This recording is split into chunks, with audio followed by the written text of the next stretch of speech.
नमस्कार, आप देख रहे हैं एससीएस न्यूज में हूं कमलेंद्र झा। कार्यक्रम में कहिए नेताजी, और अभी इस कार्यक्रम में हमारे साथ हैं वार्ड नंबर 43 से प्रत्याशी अताउर रहमान। तो आइए सबसे पहले इनका स्वागत करते हैं और उसके बाद शुरू करेंगे सवालों का सिलसिला। अताउर जी, सबसे पहले आपका बहुत बहुत स्वागत है एससीएस में। पहला सवाल आपसे, जो क्या कुछ योजनाएं लेकर आप चुनाव मैदान में उतरे हैं, क्या भला करना चाहते हैं अपने वार्ड का? मैं वार्ड का भला रोड, नाला, कचरा सफाई अभियान चलाऊंगा और उसके बाद मच्छर का बहुत शिकायत आ रहा है, उससे मुक्ति दिलाऊंगा। और सड़क की बात आप कर रहे हैं, सड़क लगभग जीर्ण शीर्ण स्थिति में है जी, उसमें सुधार लाने के लिए आपको बहुत मेहनत करनी पड़ेगी। केवल निगम के फंड से नहीं होगा, बल्कि विधायक, सांसद सबसे आपको सहयोग लेना होगा। क्या आप उसके लिए तैयार हैं? जी, सबसे सहयोग लेकर के ही काम। इसके अलावा नालियों की जो स्थिति है, नाली है तो ढक्कन नहीं है, कहीं कहीं नाली है ही नहीं, जहाँ नाली है वहाँ उसमें पानी कीचड़ भरा पड़ा है, निकासी की व्यवस्था नहीं है। तो क्या आप चाहेंगे जो नाली का एक सही नक्शा पहले बने और उसके बाद नाली का निर्माण हो, ताकि पानी की निकासी हो सके? पानी का निकासी हो सके और नक्शा के हिसाब से ढक्कन जहाँ जहाँ नहीं है उसको लगाने का कोशिश करूँगा। मच्छर के बारे में आपने बात की है। जी, आजकल मच्छर एक बहुत बड़ी समस्या के रूप में सामने आ गई है। जी, इससे मुक्ति दिलाने का कोशिश करूँगा। इसके लिए कोई तरीका आपके दिमाग में है जो इस तरीके से हम चलेंगे? जी, छिड़काव अभियान चलाऊँगा। जो मतलब डीडीटी वगैरह का छिड़काव होता है, फॉगिंग होती है, वो सब आप करवाएंगे? जी जी।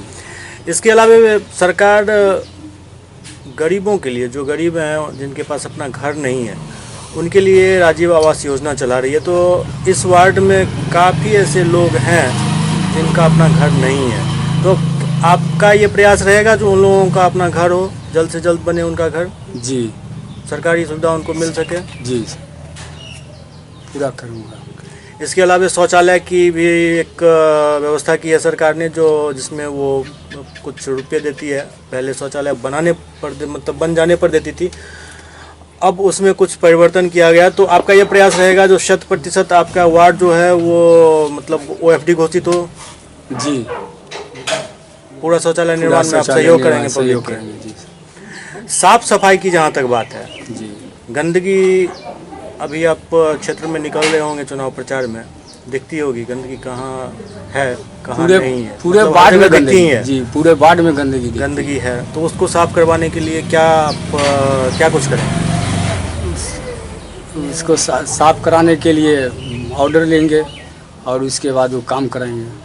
आपको 4-6 स्टाफ मिल जाएंगे, कर्मचारी मिल जाएंगे निगम की तरफ से। क्या आपको लगता है जो सिर्फ इतने से ही ये गंदगी साफ हो पाएगी?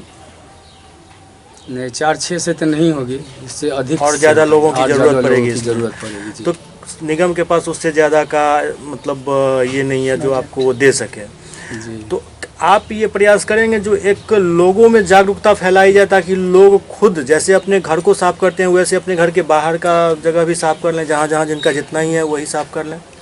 जी, ये कहूँगा कि यार मिल करके ही साथ में हर डोर टू डोर जाके आप प्रयास करेंगे जो लोग अपने घर का कचरा सड़क पर ना फेंके, बल्कि एक डब्बा निर्धारित किया गया उसमें फेंकें। जी, डब्बा, ये प्रयास रहेगा? ये प्रयास मेरा पूरा रहेगा। उसके बाद बात आती है युवाओं की। युवाओं का समर्थन आपको मिल रहा है जी। क्या प्रयास रहेगा इन युवाओं के भलाई के लिए? आपका कैसा प्रयास रहेगा चुनाव युवाओं के भलाई के लिए? जो उनका मांग होगा वो पूरा करने का कोशिश करूंगा। युवाओं को सबसे ज़्यादा जरूरत रहती है रोजगार की। और इसके लिए बहुत सारे ऐसे युवा हैं जिनके पास कुछ करने का जज्बा तो है लेकिन हुनर नहीं है। इसके लिए प्रधानमंत्री कौशल योजना एक चल रही है, भारत सरकार का स्कीम है ये। उसमें हुनर सिखाई जाती है, टेक्निक सिखाई जाती है, उनको फिर सर्टिफिकेट भी मिलता है ताकि वो कहीं जाकर बढ़िया रोज़गार कर सकें, या अपना ही रोज़गार खोलना हो तो वो चला सकें। ट्रेनिंग एक तरीके से दी जाती है। तो क्या आप ये प्रयास करेंगे जो आपके वार्ड में जितने भी युवा लड़के लड़कियां जो भी हैं उनको उस स्कीम से जोड़ा जाए, जहां पर उनको फ्री में ये शिक्षा मिले, वो ट्रेनिंग करें और एक सर्टिफिकेट लेकर फिर अपने लिए रोज़गार करें, रोज़गार ढूंढें? जी सर, इसके लिए हम प्रयास करेंगे।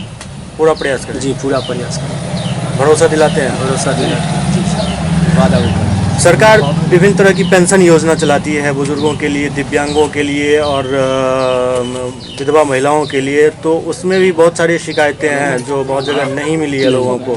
तो आपका यह प्रयास रहेगा जो उन लोगों को भी ये मिल सके? जी सर, सभी को प्रयास करेंगे कि मिले।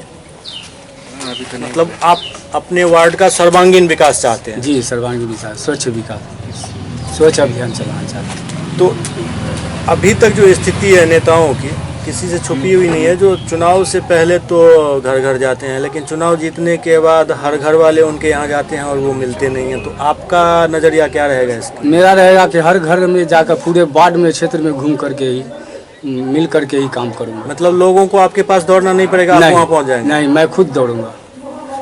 बहुत अच्छी बात है। तो आप अंत में अपने क्षेत्र की जनता से क्या अपील करना चाहेंगे? 43 वार्ड के सभी मतदाताओं से मेरी अपील है कि मैं बेटा बन के आया हूँ, मुझे एक बार चांस दीजिए, मौका दीजिए, और उसके बाद जो है सो मुझे आशीर्वाद दीजिए और मैं विजय होकर आऊँ, यही आपसे निवेदन है। पतंग छाप, मेरा पतंग छाप 1 नंबर बटन है।